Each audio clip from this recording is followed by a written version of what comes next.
Buenas noches, hermanos, hermanas intercesoras de El Elyon, el Dios Altísimo, el Elyon Ministerio. Estamos aquí hoy día, 10 de noviembre del 2023, para compartir el estudio de la palabra acerca del ministerio de la intercesión. ¿Qué cosa es un intercesor? ¿Cuál es su función? Y cómo fluye o actúa un intercesor. Sabemos que la palabra intercesor viene de interceder, intermediario. Es uno que aboga por otro, ¿no? Pidiendo favores para una persona. En este caso es un sacerdote prácticamente, que se pone delante de Dios para pedir favor, gracia, para dicha persona o cualquier persona que esté pasando por una crisis o tenga alguna necesidad.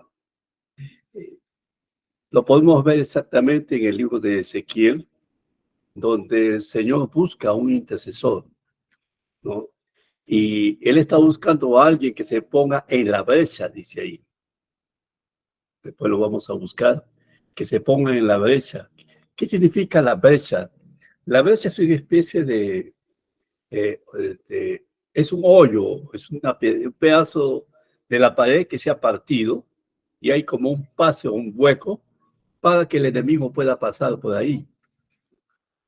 Estamos hablando de las murallas de Jerusalén, en lo cual hay una brecha, en la cual el enemigo se puede meter y hacer daño al pueblo que habita en Jerusalén.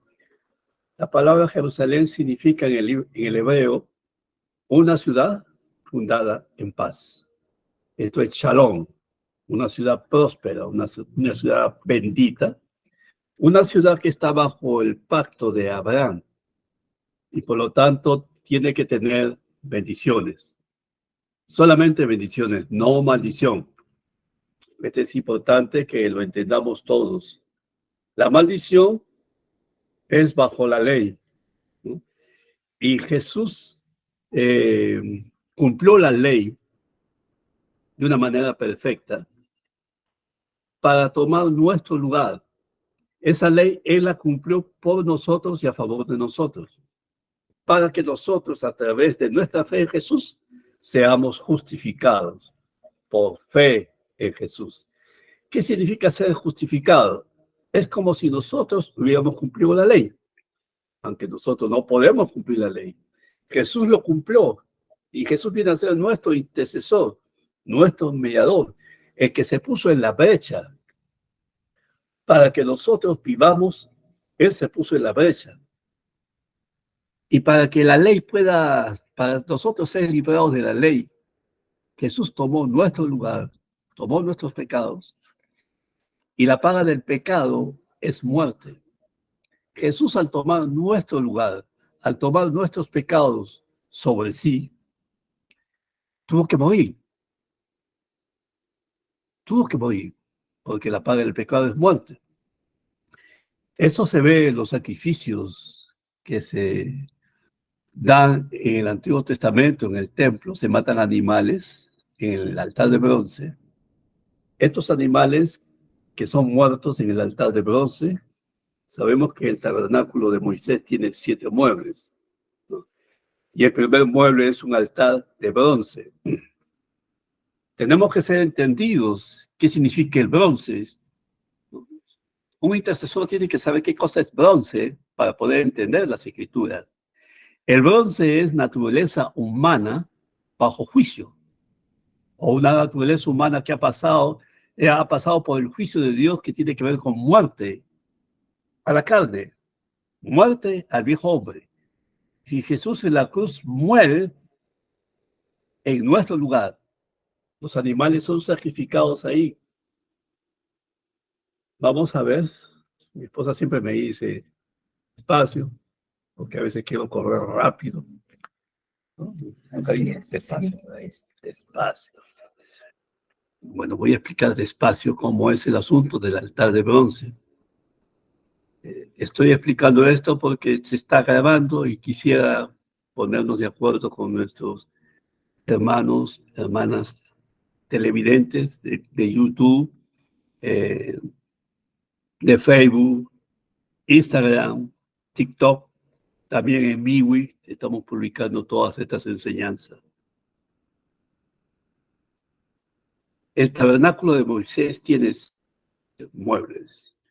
El número 7 habla de perfección, algo que es perfecto, algo que ya está cumplido. La palabra consumado es el número 7, donde Jesús terminó la obra de redención. ¿Qué significa la redención? Significa libertad a un rey por la paga de un precio. Estoy hablando de libertad a un rey, no a un pecador.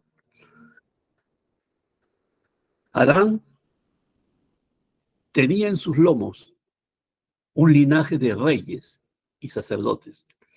Los hijos de Adán iban a reinar todos en la tierra. Iban a ser sacerdotes, sean mediadores entre la humanidad y Dios. Pero por ese pecado, por la desobediencia, por haber obedecido la voz de su mujer, porque tenga cuidado con obedecer la voz de su mujer. Estoy hablando de una mujer que no anda en los principios de Dios. Mi esposa es una mujer virtuosa. Yo le escucho a ella. Cuando ella me dice, Antonio, haz esto, yo le escucho porque ella es muy sensitiva a la voz de Dios también.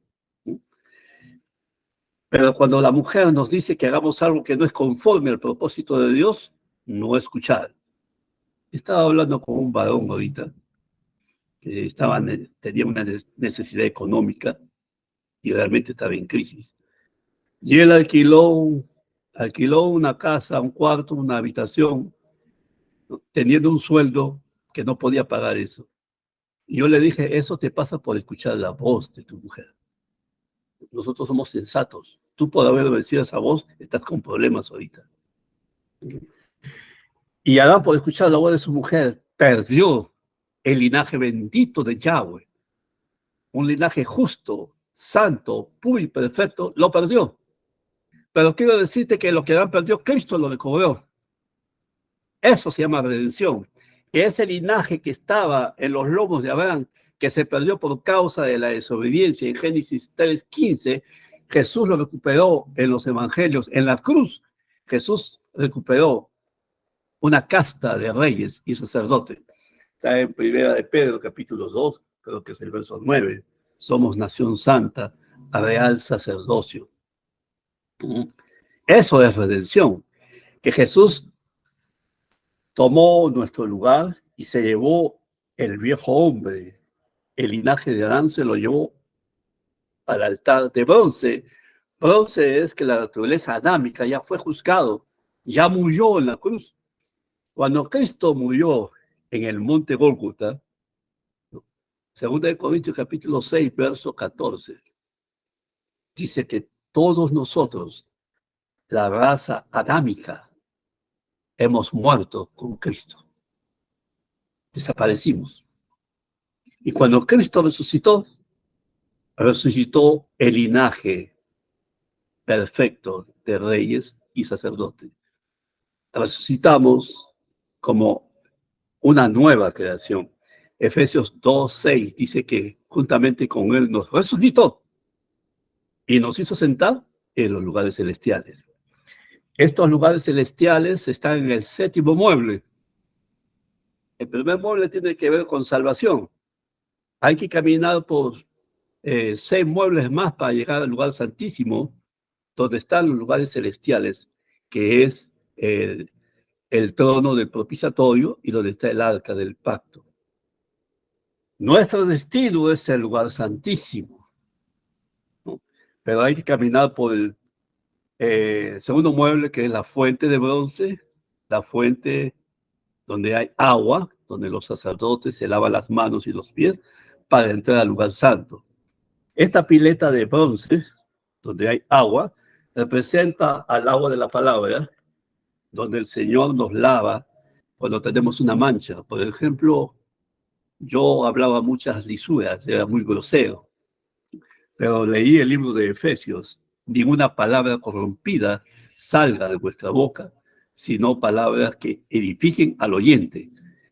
Y eso me lavó mi lengua sucia y me dio solamente hablar palabras que edifiquen al creyente. Tuve que pedirle ayuda al Señor y por medio del Espíritu Santo, Él me ayudó. Y pasamos al tercer mueble, cuarto, quinto mueble. Es un caminar un poco largo, ¿sí?, que demoraría semanas para explicar cada mueble. Pero ¿cuál es la noticia ahorita?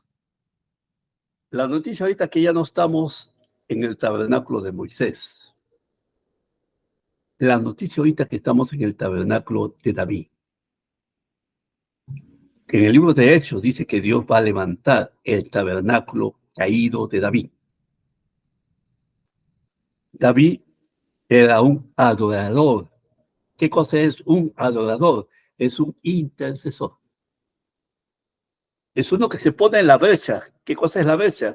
El lugar por donde los enemigos van a pasar. Y Dios dice, estoy buscando un adorador que se ponga en la brecha a favor de mi pueblo. En el antiguo pacto dice, y no encontré a ninguno.